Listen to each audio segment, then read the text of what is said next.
एक सच्ची माँ की कहानी। ये कहानी सच्ची घटना पर आधारित है। एक लड़का जो कि अपनी माता से बहुत प्रेम करता था। पिता फौजी से रिटायर होने के बाद घर में ही रहते थे और बेटे को पढ़ाने के लिए दिल्ली भेज दिया। कुछ सालों बाद लड़के की पक्की नौकरी लग गई और वह दिल्ली में ही रहने लगा। माता पिता को बार बार फोर्स किया कि गांव छोड़कर वे दोनों उसी के साथ रहे, किंतु माता पिता नहीं माने। इसी बीच बेटे का प्रेम प्रसंग चल रहा था, जो कि माता पिता इस बात से सख्त खिलाफ थे। वे ऐसी शादी को नहीं मानते थे, लेकिन बेटे ने माता पिता को बिना बताए शादी कर ली।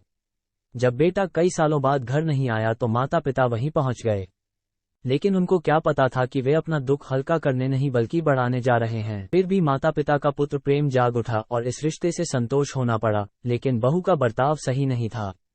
वो दूसरे दिन ही उन्हें ताना मारने लगी, कहने लगी अनपढ़, गंवार, जाहिर आदि कई शब्दों से पुकारने लगी। लेकिन माता पिता करते भी क्या, अपने बच्चे के खातिर सब कुछ सहते रहे, क्योंकि उनका बेटा बहुत खुश था। माता पिता कुछ दिनों तक सब कुछ सहते रहे और फिर गांव चले गए।